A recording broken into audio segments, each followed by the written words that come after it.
신약성경 299면 신약성경 299면 고린도후서 12장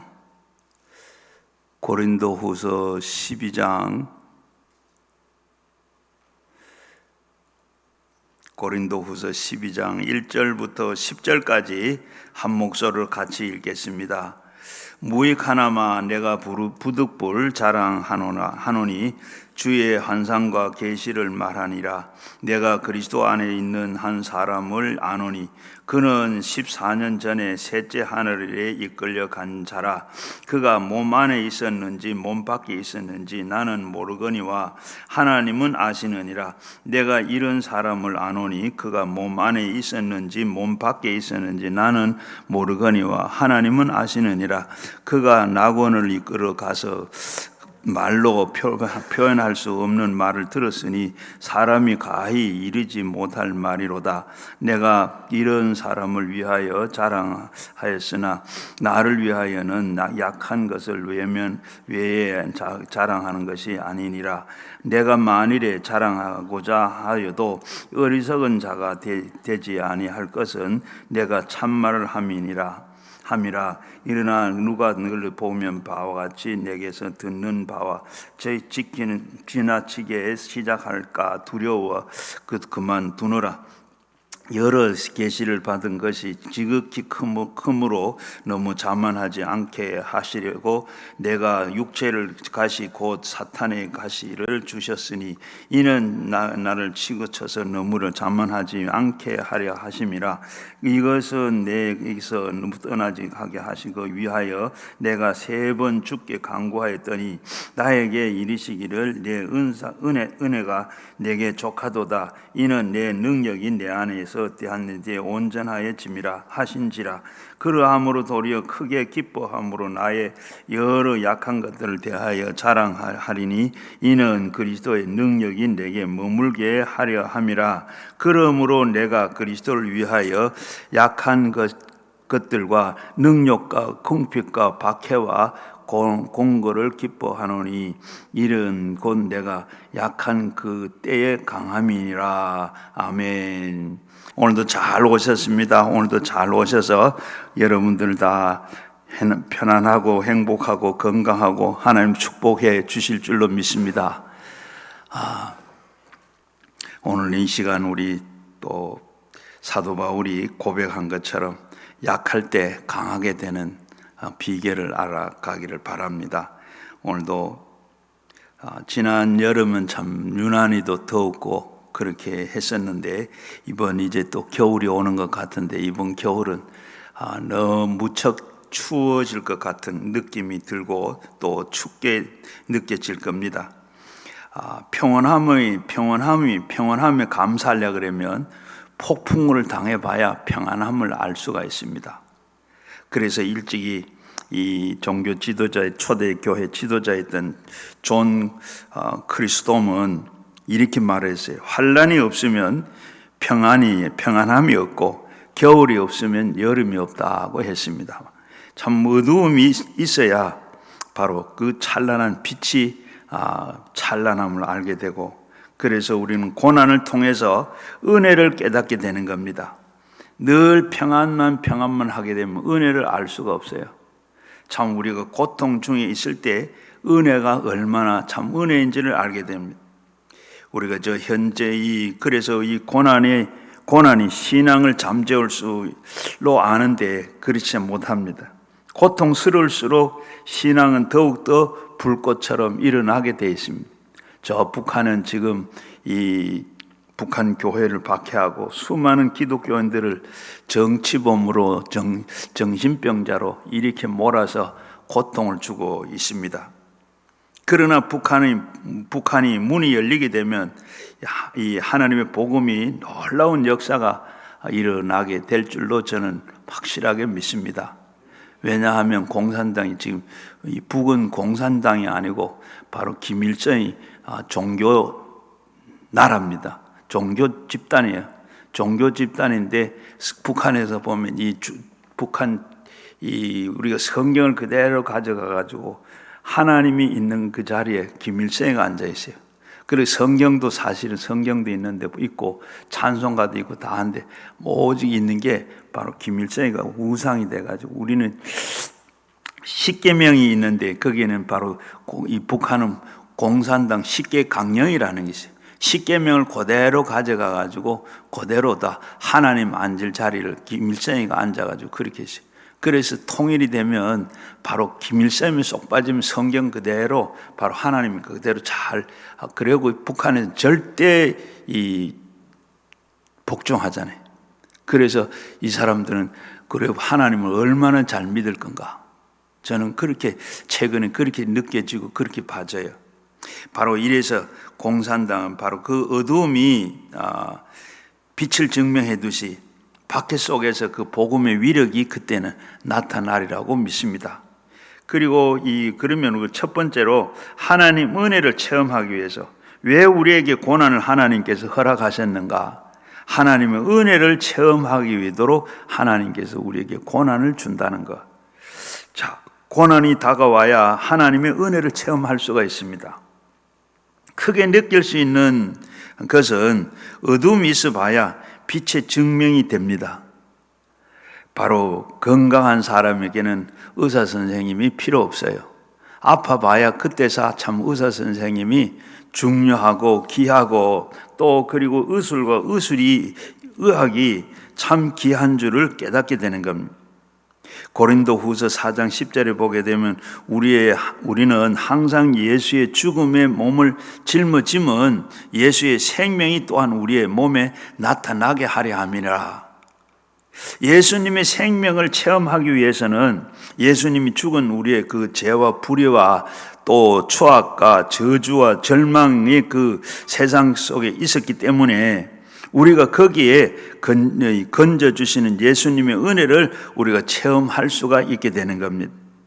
죄가 있었기 때문에 용서함의 은혜를 느낄 수가 있고 우리가 죄가 없는 완전한 의로운 사람이라 그러면 예수님의 용서의 이 의로운 은혜를 바로 우리는 필요가 없습니다. 죄 많은 곳에 은혜가 많다는 말이 있지 않습니까? 이처럼 우리에게 더러운 그 불의 때문에 예수님께서 그 보혈의 거룩하고 깨끗함을 만들어주는 그 은혜에 우리는 감사하게 되죠. 그래서 병들었기 때문에 안수받고 병 나았다고 이렇게 야단을 치면서 그리고 이 치료의 은혜를 느낍니다. 또 우리가 저주 속에 배고프고 그래서 헐벗고 굶주리고 그리고 주님의 복을 받아서 잘 살게 되면 주님의 축복의 은혜를 우리가 알게 됩니다. 나중에 우리가 죽어서 천당이 얼마나 좋은지를 가봐야 알겠죠. 그런데 우리는 안 죽어보고는 천당이 얼마나 좋은지를 모릅니다. 그러나 그래서 우리는 앞으로 천당을 우리는 얼마나 좋을 것인가 기대를 하며 은혜로 기다립니다. 예수님은 우리의 생명을 체험하기 위해서 예수의 죽음 그것이 몸의 짊어짐으로 우리가 알게 돼요. 그거 없이는 예수님의 죽음을 우리가 알 수 없는 겁니다. 그래서 고린도후서 4장 11절에도 보면 우리가 살아있는 자가 항상 예수를 위하여 죽음에 넘겨짐은 예수의 생명이 또한 우리의 죽은 육체를 나타내게 하려 함이라. 우리가 그래서 예수님을 위해서 예수님을 도우시기 위해서 우리의 죽음에 넘겨진 것을 성경이 이렇게 말하고 있습니다. 우리가 여러 가지 사망의 음침한 골짜기를 지날 때 예수님이 도우시는 그 능력을 우리는 나타낼 수가 있는 겁니다. 안 믿는 사람에게는 하나님이 살아 계신 증거를 하려고 그러면 우리가 내가 먼저 체험이 있어야 되는데 체험이 있어야 증거할 수가 있습니다. 정말로 하나님이 살아 계신다는 것을 우리가 증거를 하려고 그러면 믿지 않는 사람에게 증거를 하려고 그러면 내가 예수님에 대한 체험을 할 수 있어야 돼요. 내가 체험을 못하고 주님이 살아 계신 것을 어떻게 증거할 수가 있겠습니까? 그러나 내가 여러 가지 고통과 괴로움을 통해서 주님이 도와주시는 그 체험을 담당해 주시는 그 살아계신 계셔서 나의 병을 고쳐줬다. 우울증을 고쳐주었다. 정말로 절망에서 소망으로 옮겨줬다. 가난에서 헐벗고 축복을 우리가 받아서 이렇게 우리가 증거할 수가 있습니다. 만약에 만인 앞에서 우리가 죽음을 이 시련을 겪은 것은 예수님의 부활과 생명을 나타내고자 하는 것. 믿는 우리가 사망을 당하고 그것을 예수님의 능력으로 극복할 수 있는 영광스러운 생명의 증거를 주의 사람들에게 우리 나타내야 됩니다. 아무리 사망이 다가와도 예수와 함께 계시면 끄떡없고 우리는 담대하게 말할 수 있는 줄 압니다. 늘 우리가 말하지만은 재앙이 시도 때도 없이 찾아옵니다. 지진이라는 것은 우리 일본에만 있는 게 아니고 한국에도 있을 수 있고 미국에도 있을 수 있고 저 구라파에도 있을 수가 있습니다. 문제는 재앙이 아니라 재앙을 극복해 줄 수 있는 예수님을 모시느냐 안 모시느냐가 문제입니다. 예수님이 없는 재앙을 당하기 때문에 이렇게 비참하지만은 그러나 예수님이 계시면 재앙을 당해도 주님께서 기도하면 주님께서 능력으로 재앙을 다 잠재워 주게 되는 겁니다. 제자들이 바다 건너편으로 가자 하면서 배를 타고 가는데 예수님과 같이 타고 가면서 그들은 풍랑을 빠져 죽을 것 같았는데 예수님이 계시고 그리고 풍랑아 잠잠해라 꾸짖으시니까 풍랑이 잠잠해져서 예수님이 없었다 그러면 그들은 다 물에 빠져 죽었을 것입니다. 그러나 예수님이 계시니까 풍랑을 잔잔하게 만들고 바다를 건널 수가 있었습니다. 우리도 마찬가지입니다. 우리의 삶의 풍랑이 안 온다는 것을 말을 어떻게 할 수 있겠습니까? 우리에게는 염려와 우리에게는 늘 불안과 근심과 초조와 절망과 그리고 죽음이 우리의 풍랑이 찾아오고 있습니다. 그러나 문제는 풍랑이 문제가 아니라 풍랑을 잠잠하게 하시는 예수님이 여러분 속에 계시느냐 계시지 않느냐가 문제입니다. 주님의 부활이요 생명의 능력이 와서 계시면 우리의 주님께서 부탁한 대로 우리가 부르짖기만 하면 하나님께서 은밀한 비밀을 우리에게 보여주신다고 했습니다. 고린도후서 13장 4절에도 보게 되면 그리스도께서 약하심으로 십자가에 못 박혔으니 하나님의 능력으로 살아 계시니 우리도 그 안에서 약하고 너희에 대해서는 하나님의 능력이 너희가 함께 너를 살린다고 했습니다. 십자가에 못 박혀 죽으셨을 때 예수님이 얼마나 허약하십니까? 얼마나 무능하게 보이십니까? 그 십자가에 못 박힌 우리를 약한 것을 다 대신해서 갚으시고 죽은 지 사흘 만에 부활하셨기 때문에 하나님의 능력으로 부활한 것이죠. 하나님의 능력으로 부활하신 예수님은 지금 우리에게 성령을 통해서 와 계시는 줄로 믿습니다. 예수님은 이제 무능한 분이 아니시고 십자가에 매달려 무능을 대속이 아니라 부활의 권능으로 주님은 우리의 자리와 함께 살아 계시고 우리 가운데 계십니다. 그러므로 우리 여러분들은 예수님을 생각할 때 하늘과 땅의 모든 권세를 다 가진 부활하신 예수님을 알아야 될 것입니다. 예수 죽음이 내 죽음이고 예수 부활이 내 부활이라. 예수님과 함께 옛사람은 죽고 예수 그리스도 더불어서 능력으로 부활해. 그것을 우리는 알고 믿어야 되는 겁니다. 여러분들은 알든지 모르든지 여러분 속에 계시는 예수님은 부활하신 예수님이십니다. 죽은 예수님이 아니라 살아나신 예수님이 여러분 속에 계십니다. 로마서 6장 45절 말씀에 보면 우리가 그의 죽음과 합하여 세례를 받았으므로 이와 함께 장사되었나니 이는 아버지의 영광으로 말미암아 그리스도와 함께 우리가 그 가운데 살리심과 같이 그 속에 새 생명 가운데서 생명을 행하려고 있으니 만일에 우리가 그의 죽으심과 같이 모든 것을 연합한 자가 되었으므로 또한 우리가 부활과 같은 모양으로 우리가 다 연합됐다. 십자가에 달려 죽으시고 3일 만에 부활하신 그 주님이 우리가 세례를 받음으로 그분과 함께 연합하게 되었고, 그 연합하는 동시에 부활하신 주님이 우리와 함께 하시고 우리도 죽으면 우리도 다시 예수님처럼 부활하게 될 것이라 우리는 그렇게 믿습니다. 그리스도의 부활을 했지 않았습니까? 그는 사망을 이기지 않았습니까? 우리 예수님은 하나가 되니까 이미 우리는 사망을 이기고 부활 생명의 삶으로 우리가 살게 되는 줄로 믿습니다. 그리고 두 번째는 하나님의 은혜를 보존하려고 우리에게 어려움과 고난이 다가온다는 겁니다.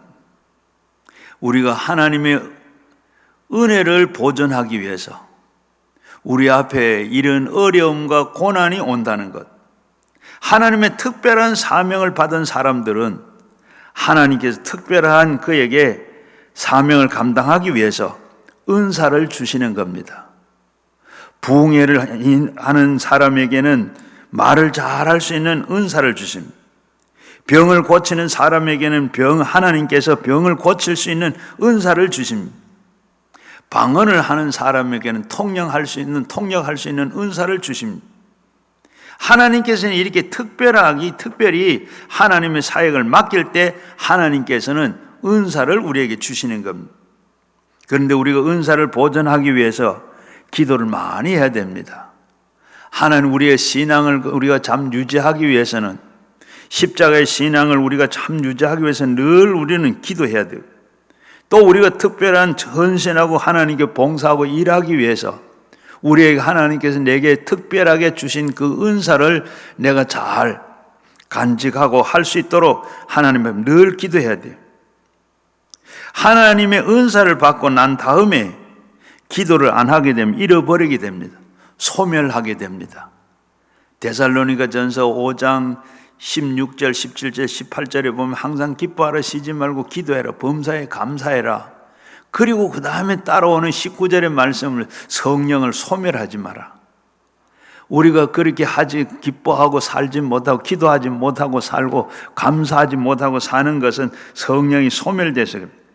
하나님께서 우리에게 은사를 주셨는데 봉사로 일하라고 주신 그 은사 우리가 잘 감당하고 은사를 가지고 봉사하고 일하려고 그러면 우리가 그만큼 많이 기도를 많이 해야 돼요. 오늘 읽은 말씀에 보면 특별한 은혜와 은사는 하나님이 주신 것은 바로 오늘 1절에서 7절까지 보면 무익하나마 내가 부득불 자랑하노니 주의 환상과 계시를 말하니라. 내가 그리스도 안에 있었는지 한 사람을 내가 아노라. 그는 14년 전에 셋째 하늘에 이끌려 간지라. 그가 몸이 안에 있었는지 몸 밖에 있었는지 나는 모르거니와 하나님은 아시느니라. 여기에 사도 바울은 하나님께로부터 은사를 받았는데 놀라운 체험을 했습니다. 그가 참 몸 안에서 올라갔는지 몸 밖에서 빠져나와서 올라갔는지 그 영혼이 올라갔는지 모르겠지만은 삼층천에 올라갔다는, 셋째 하늘에 올라갔다는 것. 자기는 알 수가 없어요. 몸 밖에 있었는지 안에 있었는지 자기는 알 수가 없는데 오늘 성경에 보면 자기가 그런 사람을 안다고 했는데 사도 바울을 말하는 거예요. 그런데 셋째 하늘로 올라갔습니다. 올라가서 도저히 사람으로서는 말할 수 없는 하나님의 영광을 체험하게 됐어요. 사람의 말로는 도저히 이해할 수도 없고 표현할 수도 없는 그런 말을 듣고 그리고 이 천국을 봤습니다. 하늘나라에 왜 사도 바울은 이런 체험을 하게 됐는가? 하나님께서는 그런 체험을 바울에게는 하면 우리에게는 왜 안 보여주시는가? 사도 바울은 얼마나 고생을 많이 했습니까? 소아시아에 가서 남보다 많이 매도 맞기도 하고 감옥에 수없이도 갇히기도 하고 배고픔에 굶주림기도 했고 그리고 이 고통을 당했고 그는 그것을 이기기 위해서 하나님의 체험한 그 체험은 강력한 체험을 해요. 하나님이 먼저 이런 체험을 하고 천국의 체험을 셋째 하늘을 체험하고 나서 그는 그 체험 때문에 앞으로 해야 될 그런 귀한 사명이 있기에 하나님께서 먼저 그를 데리고 삼청천에 보여주시고 그것을 보는 셋째 하늘을 본 후에 체험을 했으니까 나는 언제 죽어도 여한이 없다. 죽어도 그리고 나는 천당 간다. 그러므로 그는 그것이 그러니까 어떤 일을 당해도 겁나지 않고 두려운 것이 없고 그는 용기와 담력이 있었습니다. 그래서 하나님께서는 바울 사도가 사명을 다 하기 위해서 그런 체험을 주신 것입니다. 은혜를 주신 것입니다. 큰 일을 맡기고 큰 체험을 주셔서 그 일을 감당하게 하기 위해서 하나님께서 그 체험을 하게 했습니다. 그런 하나님 특별히 은사입니다. 체험이 용감하고 담대하게 만들어 주셨습니다. 그래서 그는 아프리카의 중동으로 그리고 저 남미로 그리고 구라파로 그리고 기후가 다르고 음식이 다르고 생활 방식이 다르고 다른 곳에 가서 그리고 감기도 들고 그리고 어떨 때는 몸살을 나기도 하고 이런 고통을 다 겪으면서 괴로울 때도 그때 본 그 환상이 마음의 용기와 힘이 됐던 것입니다. 그래서 우리는 한번 그리스도를 만나면 우리는 그리스도를 체험하면 그 체험을 우리가 동등하게 사명을 우리에게 주시는 것을 알 수가 있습니다. 하나님께서 우리에게 큰 은혜를 주시는데 이 큰 은혜를 바울에게 주어서 그 큰 사명을 감당해. 그래서 우리는 아직 큰 사명을 얻기에 그런 것을 보여주지 않는 줄도 모릅니다. 바울 사도는 이렇게 말합니다. 내가 이러한 사람을 아노니 그가 몸 안에 있었는지 몸 밖에 있었는지 나도 모르거니와 하나님은 아시느니라. 그가 낙원으로 이끌려가서 말로 표현할 수 없는 말을 들었으니 사람이 가히 이르지 못할 말이로다. 내가 이 사람을 위하여 자랑하거나 나를 위해서 약한 대로 외에 자랑하지 아니하리라. 내가 만일에 자랑하고자 하여도 어리석은 자가 되지 아니할 것은 내가 참말을 함이니라. 그러나 누가 나를 보는 바와 내가 듣는 바에 지나지 아니하고 생각할까 두려워함이라. 그만두노라. 여기에 여러 계시를 받은 것이 지극히 크므로 너무 자만하지 않게 하시려고 내 육체의 가시 곧 사탄의 사자를 죽였으니 이는 곧 나를 쳐서 너무 자만하지 않게 하려 하심이라고 했습니다. 사람이라는 것은 이런 놀라운 것을 이렇게 보거나 체험하고 나면 자랑하고 싶어. 우리가 뭘 하나 보거나 어떻게 들으면 그거 가지고 있으면 자랑하고 싶잖아요. 또 교만하게 되고 그리고 자기가 되려고 그런 것이 아니라 그렇게 되게 되는 겁니다. 누구든지 그냥 그런 걸 남이 안 가진 걸 가지고 있거나 누구 보거나 또 들었거나 가지고 있으면 어떻게 가만히 못 있지. 자랑하고 싶고 내놓고 싶고 그리고 자신도 모르게 내가 이런 사람이라고 이렇게 하고 교만하고 할 수 있는데 바울은 바로 그래서 어떻게 해요? 그러나 사탄의 사자는 하나님이 보내셔서 바울 사도를 굉장히 괴롭힙니다. 그렇게 하지 못하도록 하나님께서는 그에게 사탄의 사자를 보냈어요. 사탄의 사자가 아니라 성경에 보면 그것이 결국 가시인데 가시가 뭐냐? 안질인지 간질인지 알 수 없으나 바울은 이 고통을 고치려고 3번씩이나 주님 앞에 기도를 했는데 아마 이 주님이 그에게 기도를 했는데 3번씩이나 기도를 했습니다. 주님이 응답을 하시는데 내 은혜가 내게 족하다. 내가 약한 데서 강해진다. 내가 고통당하고 약할 때 주님께 매달려 기도하니까 주님께서 더 큰 은혜를 주시고 능력을 주시고 붙들어 주시기 때문에 강해졌다. 오늘 우리도 하나님께서 여러 가지 고난도 주고 어려운 일을 주고 이렇게 다 하는 것은 결국은 우리가 거기에 굴하지 않고 포기하지 않고 그리고 그 고난 어려움을 다 이기는 데는 뭐예요? 하나님 앞에 기도하는 것. 하나님 앞에 기도하면 또 그 일로 통해서 전화위복이 되기도 하고 하나님께서 더 우리가 영적으로 건강해지고 더 용감 커지게 되는 줄로 믿습니다. 약할 때 강하게 하여 주시는 주님은 우리의 절실하게 필요합니다. 마귀가 우리를 쳐서 약하게 함으로 우리를 교만하게 빠지게 하는 겁니다. 바로 그래서 베드로전서 5장 5절 말씀에는 하나님의 교만한 자들을 대적하시되 겸손한 자에게 은혜를 주신다고 말씀하셨습니다. 그러므로 우리가 고통이 오면 기도하게 되죠.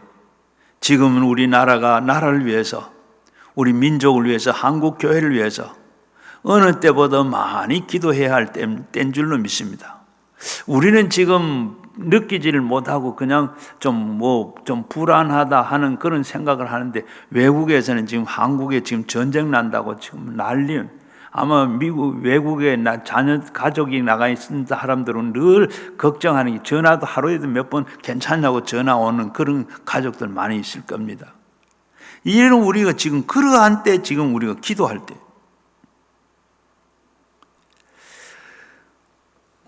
우리는 늘 기도 많이 하고 있는데 참 우리는 지금 한 나라를 위해서 민족을 위해서 전쟁 나지 않도록 또 이제 그 전쟁보다 더 무서운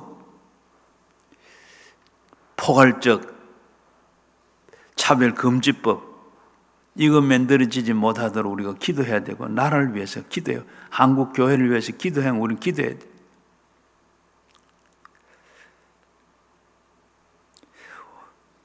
고통스러우니까 기도 안 할 수가 없죠.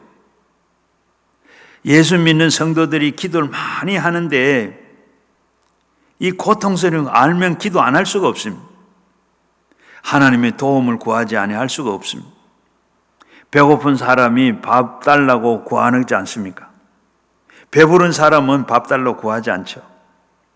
고난 당한 사람은 고난에서 헤어나기 위해서 도움을 주는 분을 그에게 간구하지 않습니까? 이러므로 우리에게 여러 가지 시험 환난이 다가오는 것은 하나님께 기도하라고 하는 지시인 줄로 믿습니다. 기도하라고 기도해야 기도의 결과는 더 하나님의 은혜로 많이 주시고 더 신앙이 자라나게 하시고 더 큰 축복을 주시고 기도 안 하면 어떻습니까? 그런 게 없습니다. 하나님께 기도하기 위해서 시련을 주는 겁니다. 빌립보서 4장 6절에 보면 아무것도 염려하지 말고 기도와 간구로 구할 것은 하나님 앞에 감사함으로 아뢰라.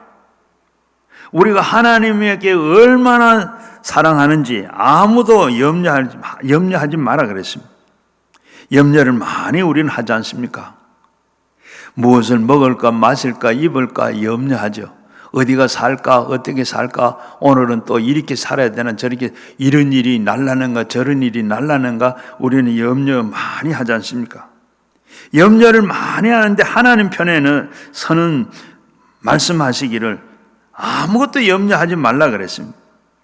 내가 있지 않느냐고 아무것도 염려하지 말라고 나에게 기도와 간구로 감사함으로 아뢰라. 기도하면 하나님께서 응답하시겠다. 지켜주시겠다. 하나님이 책임지시겠다. 구하라. 기도해라. 주실 것이고 찾는 이가 찾을 것이고 문을 두드리는 사람이 열릴 것이라. 구하는 이마다 얻을 것이고 찾는 이가 찾아낼 것이고 두드리는 자에게 열릴 것이라. 하나님은 더 강하게 말씀하십니다. 자녀가 떡을 달라고 하는데 돌을 주고 고기를 생선을 달라고 하는데 뱀을 주겠느냐? 그런 부모가 없지요. 아무리 못된 부모라도 자녀가 떡을 달라고 하는데 돌을 주고 생선을 달라고 하는데 굼실굼실 꾸는 뱀을 주는 그런 부모가 없습니다. 어디 있습니까? 그런데 하물며 하나님께서 구하는 자에게 좋은 것을 주시지 않겠느냐? 구해야 되겠는데 안 구하니까 하나님께서는 구하라고 옆구리를 찌릅니다. 시련을 주고 어려움을 다가오는 것 구하라고 하는 하나님께서 우리에게 찌르는 것입니다. 기도하는 사람은 시험과 환난이 다가오면 환난과 동등한 그 이상의 축복을 가져 주는 줄로 믿습니다. 한번 따라 할까요? 환난과 동등 이상의 축복을 가져온다. 우리가 환난을 가져오면 환난을 주신 것, 그 동등한 하나님께서 그 이상의 축복을 주시는, 문제를 주셨으면 그 문제가 보다 더 동등한 것을 하나님께서 우리에게 축복을 주신다는 것.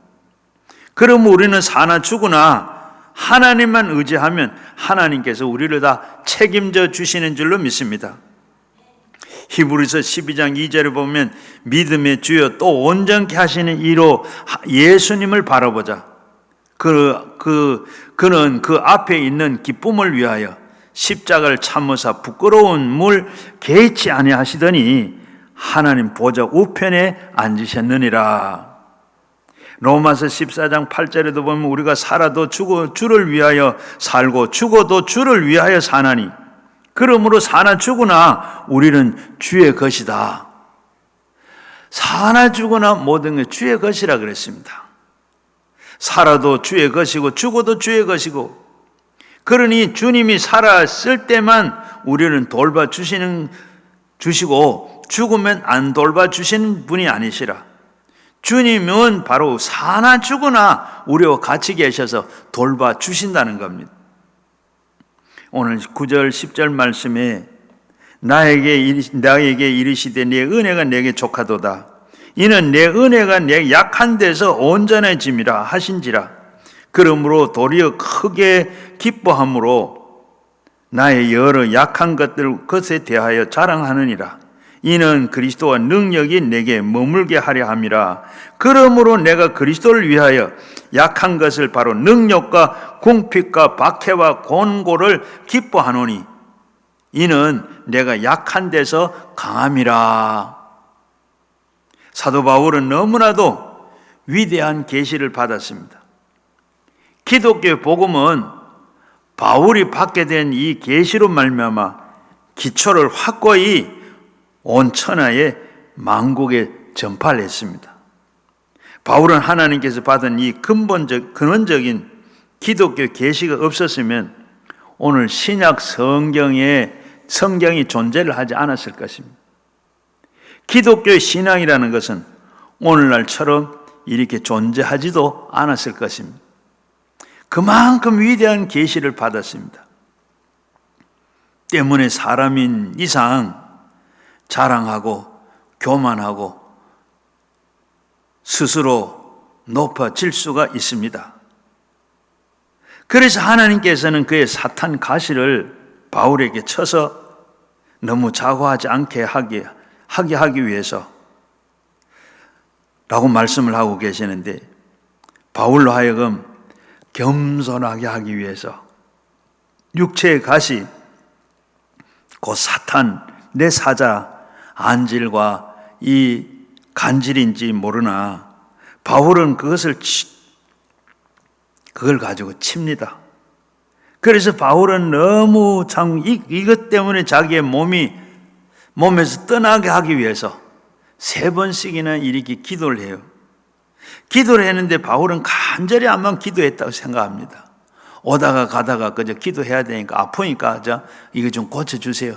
그렇게 기도한 게 아니라 적어도 금식을 했거나 아니면 철화를 했거나 하나님 앞에 날짜를 정해놓고 했거나 하나님 앞에 이렇게 3번 하나님 앞에 기도를 드렸습니다. 하나님께 부르짖고 했는데 하나님께 어떻게 하셨어요? 거부하십니다. 9절 말씀에 내 은혜가 내게 족하다. 내 능력이 약한 데서 온전해짐이라. 그런데 이러한 계시를 받은 바울은 그 가시에 대해서 이름으로 도리어 크게 더 기뻐함으로 나의 여러 약한 것에 있어서 내가 자랑하리니 이는 곧 그리스도의 능력이 내게 머물게 하려 함이라. 바로 내가 이렇게 참 하나님 앞에 내 은혜가 내게 족하다. 네가 능력이 약한 데서 온전해진다. 하나님께 네가 자고해질까 봐 그렇게 네가 가시가 내가 떠나지 않고 거절했다. 그것을 오히려 하나님이 더 바울은 기뻐하면서 그래서 그리스도를 위해서 약한 것과 능력과 그리고 이 궁핍과 핍박과 고난을 기뻐하노니 이는 내가 약한 데서 더 강함이라. 바울은 목회도 하고 선교 여행을 하면서 가는 곳곳마다 그리스도를 위해서 그리스도를 위해서 능력을 업신여김을 당하고 궁핍함을 당하고 핍박을 당하고 고난을 당했습니다. 그것은 육체적으로 당하는 시련과 환난과 그 고통이었지만은 육체적으로는 약할 때에 하나님께서는 더 많이 기도를 하게 됐어요. 그렇게 하나님 앞에 기도하게 되니 하나님께 간절히 찾고 하나님을 의지하고 그랬더니 성령이 더욱더 충만해지고 육체적으로는 약하나 영적으로는 강해졌더라. 하나님의 권세와 능력이 그에게 임하셔서 그 능력을 행하며 하나님의 큰 일을 하게 됐던 것입니다. 그래서 바울은 가시를 통해서 깨지고 은혜가 넘치는 복음의 능력을 소유하게 되고 수많은 선교지에 바로 선교 현장에 교회도 세우고 그리고 선교를 건설할 수 있는 신약의 절반가량의 이 기록된 위대한 사도 바울의 서신을 쓸 수가 있었던 것입니다. 사도 바울은 고린도전서 15장 10절 말씀에 그러나 나의 나된 것은 하나님 은혜로 된 것이라. 내게 주신 그 은혜는 헛되이 하지 아니하고 내가 모든 사도들보다 더 많이 수고도 했고 내가 한 것이 아니고 오직 나와 함께 하신 하나님의 은혜라고 했습니다. 교만이 들어오게 되면 은혜가 떠나게 돼요. 교만이 사라지면 깨지고 겸손하게 되면 넘치는 은혜가 임하게 되는 겁니다. 물이 높은 곳에서 흐른 것처럼 하나님께 은혜도 낮아진 사람에게 임하게 되는 줄로 믿습니다. 바울은 충분히 높아지고 교만해질 수가 있는 그런 이유가 있습니다. 보통 사람이 체험할 수 없는 영적인 체험을 했기 때문에 셋째 하늘에 올라가서 감히 사람이 말로 표현할 수 없는 하나님의 말씀을 듣고 천국을 다 체험하게 됐습니다. 너무나도 크고 위대한 계시를 받았기 때문에 일반 사람과는 비교할 수 없는 신령한 사람이 됐습니다. 그러므로 능히 자랑할 수도 있고 자만할 수도 있고 교만할 수도 있었습니다. 그런데 그렇게 되면 하나님 은혜를 떠나고 마는 겁니다.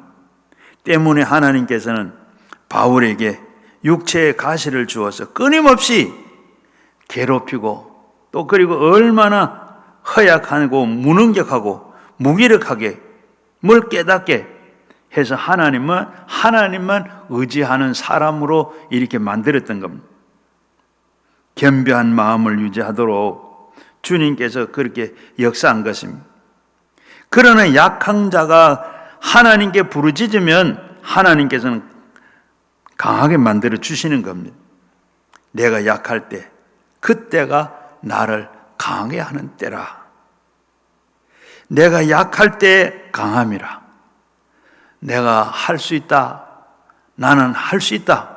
할 때는 하나님께서는 돌보지 않고 나는 못합니다. 하나님 도와주셔야 됩니다. 못합니다. 아무것도 아닙니다. 할 때 하나님께서 도와주시는 줄로 믿습니다. 그러므로 하나님께서는 우리 약할 때 버리지 않는다는 것을 확실하게 보여주고 있습니다. 여러분, 닉 부이치치라는 일을 아십니까? 닉 부이치치. 그는 바로 호주 청년인데 저는 그 청년을 보고 많은 감동을 받은 일이 있습니다. 그는 팔도 없고 다리도 없어요. 1982년에 호주에서 이 브리스번에서 목사님과 그리고 목사의 아버지와 간호사의 어머니 사이에서 태어났어요. 태어나서 보니까 팔도 없고 다리도 없어요. 그렇게 해서 바로 의학적으로는 설명할 수 없는 장애를 안고 났습니다. 그가 자라면서 수많은 절망과 낙심과 우울에 빠졌어요. 우울을 경험했습니다. 우리가 지금 낙심하고 좌절하는 이런 우울을 가는 비교가 안 되는 닉 부이치치. 비교하면 아무것도 아니에요. 팔도 다리도 없이 세상에서 살고자 하니까 얼마나 사람들이 무시하고 멸시를 당했는지 구경거리가 되지 않았겠습니까? 자라면서 수 없는 절망과 좌절과 우울로 경험을 하고 자살의 유혹도 수없이 겪었다 그럽니다. 그러다가 그는 결국 예수 안에서 장애를 딛고 일어나 19살부터 30이 넘도록 세계 여러 곳을 다니면서 복음을 전합니다. 아마 한국에도 여러 번 온 줄로 압니다. 그러면서 이런 말을 했어요. 나는 내 존재의 목적을 찾았다. 당신의 불 속에 던져지는 고통 중에 있다 하여도 이에 따른 목적이 있습니다. 하나님께서 팔도 다리도 없는 저를 그의 손과 발로 사용하신다면 주님이 원하는 마음이 있는 누구도 사용하실 것입니다. 여러분, 이 말을 단단히 들으시기를 바랍니다. 목적이 없는 인생은 없다는 겁니다. 목적 없는 인생이 없다는 것. 필요 없는 인생은 없다는 얘기입니다. 하나님이 필요가 있어서 이 세상에 태어나게 했다는 것입니다. 부이치치는 하는 말은 나같이 팔, 다리가 없는 사람도 태어나는 인생도 하나님이 목적이 있어서 태어나게 했다는 겁니다. 그러나 팔다리를 가지고 태어난 우리들은 말할 필요도 없죠. 하나님 앞에 찾으시면 이 세상에 태어나는 목적이 있다는 겁니다. 여러분, 목적이 없는 인생은 없고 버림받은 인생은 없다는 얘기예요.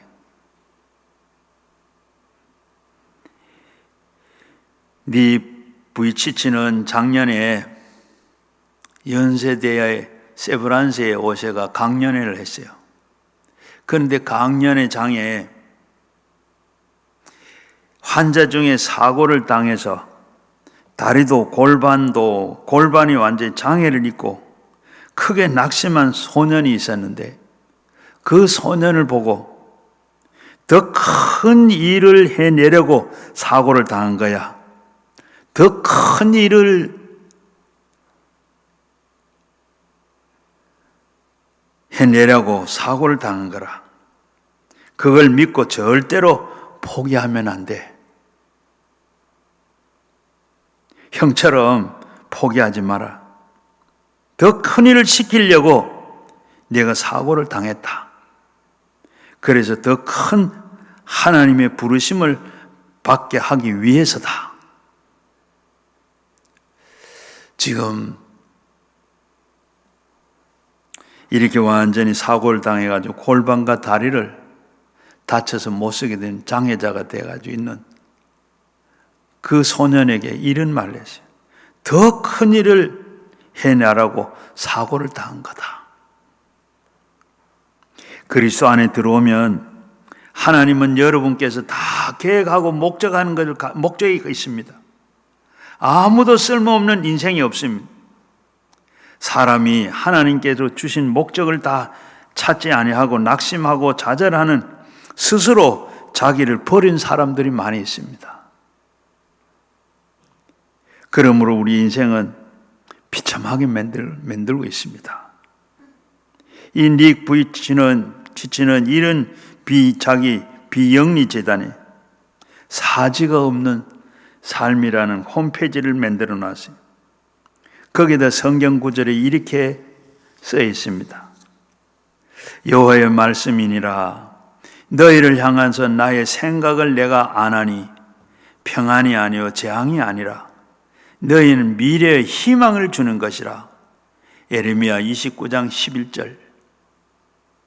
어떤 일이 있어도 결과는 하나님의 평안을 주고 희망을 주는 것이다. 평안하고 희망을 만들게 하는 것이 하나님의 종국적인 목적입니다. 현재 눈에 아무것도 보이질 않아요. 귀에 들리는 것도 없어요. 손에 만져지는 것도 없어요. 현재 내가 큰 불행하고 재앙을 보아도 주님을 의지하면 주님이 그것을 변화시켜서 결국은 평안과 희망을 주십니다. 로마서 8장 28절에 부르심을 입은 자들에게 모든 것이 합력하여 선을 이루시느니라. 지금 보면은 될 것도 않고 아무것도 아니에요. 우리의 믿음도 그래. 우리가 믿음을 보면 아무것도 아닌 것 같아요. 그러나 결국 믿고 나가면 어떻게 돼요? 끝에 가서는 합력하여 선을 이루시는 하나님, 좋은 것을 주시는 하나님. 믿는 우리에게 환난을 당하고 예수님의 능력을 극복함으로 그 영광의 생명을 바로 얻게 되는 줄로 믿습니다. 그러므로 우리는 어떤 고난이 오더라도 우리는 그 큰 은혜를 주기 위해서 하나님께서 작정하고 하신 일이라. 내 앞에 지금 어떤 일이 있든지 내가 어떻게 감당할 수 없는 일이 있다 할지라도 우리가 하나님을 바라보고 하나님께서는 그 일을 하나님께서는 내가 생각하지 못한 크고 비밀한 일을 하나님께서 계획하시고 준비해 놓고 계신 줄로 믿습니다. 전에 순복음 신문에 실린 김영수 집사님의 간증인데 이분은 한 5년 전만 하더라도 술과 담배로 완전히 빠져 살았다 그럽니다. 하루에도 빠짐없이 술을 마시고 아침에는 밥보다는 먼저 술을 찾고 그렇게 술, 담배를 찌들어 살았는데 그러다 그렇게 하다 보면 몸이 이상이 시작이 됐습니다. 배가 점점 불러오고 그리고 부인은 자꾸 병원에 가라 그러고 그래서 병원을 갔는데 검사를 하고 나니까 결과가 뭐냐 하면 바로 간경화로 진단이 났습니다. 나중에 알게 된 얘기인데 그 의사 선생님이 그 부인을 불러가지고 당신 남편은 6개월 이상을 못 삽니다 하더랍니다. 이 부인은 여의도 교회를 나갔습니다. 남편이 그렇게 되니까 구역 식구들에게 우리 남편 위해서 기도해달라고 부탁을 했. 그래서 구역 식구들이 아침 저녁으로 이렇게 다 기도를 하고 그랬는데 남편이 술을 마셔도 안 마셔도 배에 복수가 차오릅니다. 그리고 손발이 자꾸 부어오릅니다. 정신을 잃어서 응급실로 중환자실을 들락거립니다. 고통과 절망이 나날이 더해갑니다. 그런데 하루는 남편이 성도님들이 그 구역 식구들이 기도인지 내가 이대로 살면 안 되겠다. 내가 살 수 있는 길은 하나님밖에 없다. 그렇게 생각이 들더라. 깨우쳐졌어요. 그렇게 말을 해도 안 듣던 그가 그렇게 그걸 내가 사는 길은 하나님밖에 없다. 깨달았어요. 그 깨닫는 게 참 중요합니다. 그때 그래서 아내에게 그런 얘기를 하더랍니다. 나도 이제 그럼 교회 나갈게. 그래서 교회를 나가게 됐어요. 교회를 나갔는데 교회 처음 나가지고 목사님이 설교를 들으면서 그동안에 혼자 그렇게 자기 마음대로 살았던 그게 전부 회개로 눈물이 나옵니다. 회개가 터지는데 회개를 하게 되고 잘못 살았다고 그렇게 회개를 하고 예배 시간에 회개를 하고 돌아왔어요. 그 다음 주일날 또 교회 갔더니 목사님이 설교를 다 하고 나중에 치유 시간에 이 가운데 간 원수 마귀가 물러가라고 하더랍니다. 그리고 그 다음 주일날 또 교회 갔는데 그 다음에는 우리 가운데 간경화에 있는 사람이 나았습니다 하더랍니다. 그래서 그 말에 자기도 모르게 또 부인과 함께 아멘 아멘 했대요. 그리고 나서부터는 어떻게 됐는지 배에 복수가 빠져나가고 좋아지기 시작합니다. 그때부터 기적이 났어요. 그래서 건강해져가지고 남성교회 열심히 섬기고 있다.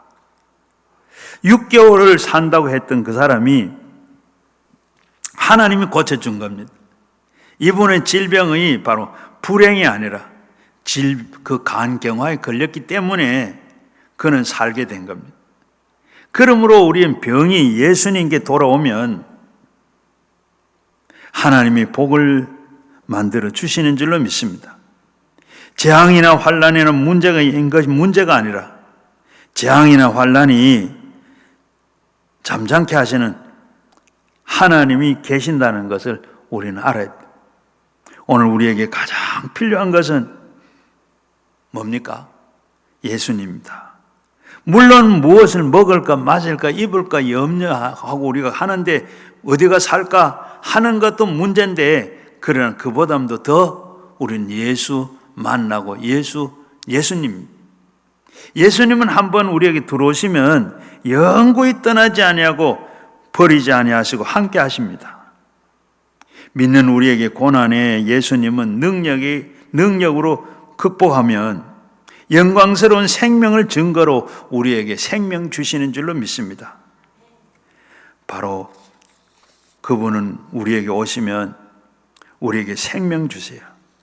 요한복음 10장 10절 말씀에 마귀가 오는 것은 죽이고 도둑질하고 멸망하게 하려고 하나 내가 온 것은 양의 생명을 얻게 하고 더욱더 풍성하게 하기 위해서 오셨다 그랬습니다.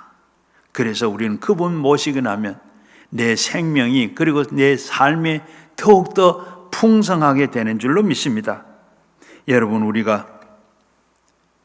우리가 모시고 그분 안에 우리가 이렇게 고난이 오고 어려움이 오고 하는 것은 우리에게 그 은혜를 유지하기 위해서 은혜를 깨닫게 하기 위해서 우리에게 그 은혜를 주시기 위해서 그리고 세 번째는 진리 속에 우리를 자라가게 하기 위해서 하나님 고난도 주시고 우리 연약함을 하나님께서 강하게 만들어 주시려고 하신다는 것입니다.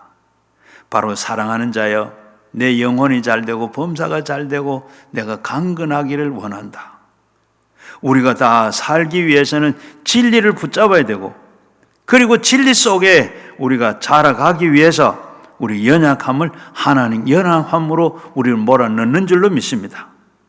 시편 103편 3절 이하에 보게 되면 1절에서 보면 내 영혼아 여호와를 송축하라 내 영혼아 송축하라 바로 내 속에 있는 것들아 다 그의 거룩한 이름으로 송축하라 내 영혼을 여호와께 송축하라 그것은 모든 은택을 잊지 말아라 내가 네 모든 죄악에서 사하시고 내 모든 병에서 너를 고치시고 내 생명의 파멸에서 너를 속량하시고 인자와 긍휼의 관을 씌우시고 좋은 것으로 내 소원을 만족해 하시랴. 바로 내 청춘이 독수리와 같이 새롭게 하신다. 사랑하는 자야, 내 영혼이 잘된 같이 내가 범사가 잘 되기를 내가 간간한다. 여러분, 그 하나님은 어떻게 해요? 바로 6.25 사변이 나고 난 뒤에 한국 실정을 바로 지금 살아계신 하나님이 필요하지, 훗날 천국에 있는 천국에 있는 살아계신 하나님이 필요한 것이 아닙니다. 지금 필요해요. 우리는 그저 지금 당장 용서받아야 되고, 지금 당장 우리가 성령 받아야 되고, 지금 내가 병이 나서야 되고, 지금 내가 축복을 받아야 되겠다. 지금 생명을 얻어야 돼요. 지금 우리가 하나님께 역시 바로 속한 일을 하나님께 구해야 됩니다. 지금 바로 우리는 죄를 용서받아서 의로운 사람으로 거룩하게 하시고 성령 충만히 주셔서 병을 고치시는 것, 그리고 아브라함의 복을, 형통의 복을 우리가 받는, 바로 이것이 바로 우리의, 그래서 천국 생활하는 사람이 되어야 할 줄로 믿습니다. 여러분, 우리가 사람을 서로 여러 가지 고난과 괴로움을 당하는 것도, 그 고난도 괴로움도 우리에게 화를 주시는 것이 아니라 하나님께서는 더 축복을 주시기 위해서 이렇게 어려움이 있고 고난을 당하고 화를 당하는 것도 결국은 하나님께 더 좋은 것을 주시려고. 하나님이 계시면, 우리는 하나님이 계시기만 하면 눈에 안 보이도, 형이상학적인 이런 눈에 안 보이는 하나님을 우리가 대화를 합니다. 우리가 하나님은 눈에 보이지 않지만 하나님과 우리가 대화하려고, 하나님께서 내가 또 대화하면 들어주시는가 안 들어주시는가, 내가 또 하나님 품에 안기고 싶으나 안기려고 하는 방법을 모르죠. 하나님께서 내 속에 모셔 드리려고 해도 어떻게 모셔 드리는지를 몰라서 당황하는 성도들이 많이 있습니다. 어떻게 하면 눈에 안 보이는 하나님을 내 눈에 보이듯이 마음속에 모실 수 있을까요? 내가 품에 안기려고 그러는데 안길 수는 없는데 어떻게 하면 내가 안길 수가 있을까요? 어떻게 모셔드릴지는 몰라서 당황하는데, 그리고 보면 우리 품에 거기에 대해서 고민하는 분들도 있으나 바로 기도하는 동안에 하나님께서 길을 보여주시고, 그리고 우리가 생각을 통해서 하나님께서 나와 하나 될 수 있는 줄로 믿습니다. 꿈을 통해서 하나님께서 우리가 하나가 될 수가 있고, 그리고 믿음을 통해서 하나가 될 수가 있고, 입술의 고백을 통해서 하나가 될 수 있는 줄로 믿습니다. 그래서 우리의 생각과 꿈을 믿음과 그리고 말을 통해서 내가 하나님의 품 안에 안기고 하나님 속에, 우리 마음속에 모실 수 있는 줄로 믿습니다. 하나님을 동행할 수도 있고 하나님과 함께 역사할 수도 있고, 그것을 하나님께 보여줘야 하기 때문에 말씀으로 성령은 우리 성도님들이 전도도 하게 되고, 성도들의 그리고 성령을 통해서 하나님과 함께 하는 일을 실제적으로 할 수 있기도 하는 줄로 믿습니다. 막연한 하나님이 아니라 살아계신 하나님, 내 속에 들어와서 역사하시는 하나님인 줄로 믿고 아시기를 바랍니다. 내가 이 긍정적인 생각을 하는 생각을 할 때 생각 속에서 하나님이 와 계시고, 내가 성령을 통해서 기도하면 꿈을 꿀 수도 있고 꿈 속에서 하나님께서 들어와 계십니다. 내가 없는 것은 있는 것 같이 믿을 때 믿음 속에서 하나님이 들어와서 계시고, 내가 입술로 고백할 때 말씀 속에서 하나님께서 다 들으시는 줄로 믿습니다. 그러나 나의 생애에 말 속에 하나님이 와 계시고 믿음 속에 하나님이 와 계십니다. 꿈 속에도 하나님은 나와 같이 계시고 꿈 속에서도 하나님 나와 계시는데 내가 잘 다스리느냐, 하나님과 동행하는 데 있는 것입니다. 하나님이 함께하고 역사하시는 게 되면 거기에 우리는 깨닫는 것은 이러한 것이 다 우리의 삶이 다 필요하게 되는 줄로 믿습니다. 바로 우리는 말씀을 깨닫고 하나님이 나와 함께 하신 것을 깨닫고 같이 하는 것을 믿고 알고 살 때 우리의 삶이 더욱더 풍성해지고 우리가 확실한 성공의 삶이 되는 줄로 믿습니다.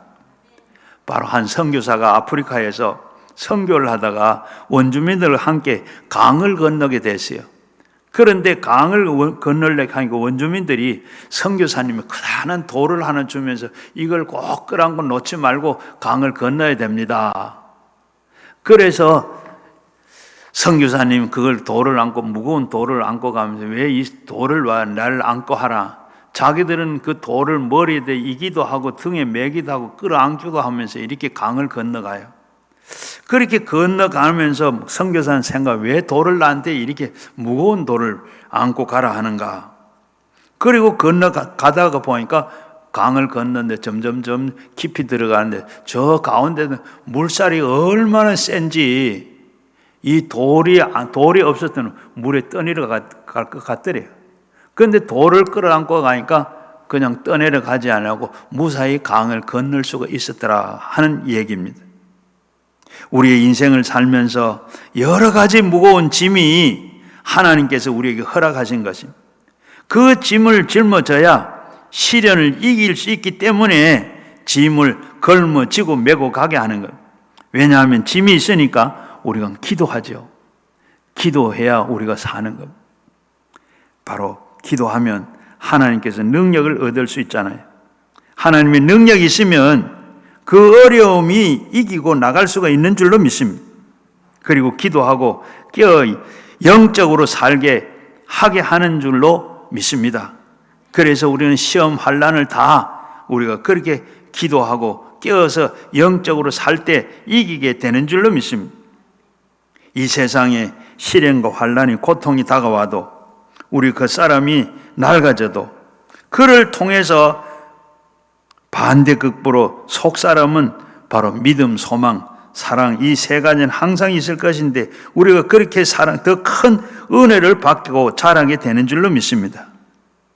바로 낙심할 필요가 없어요.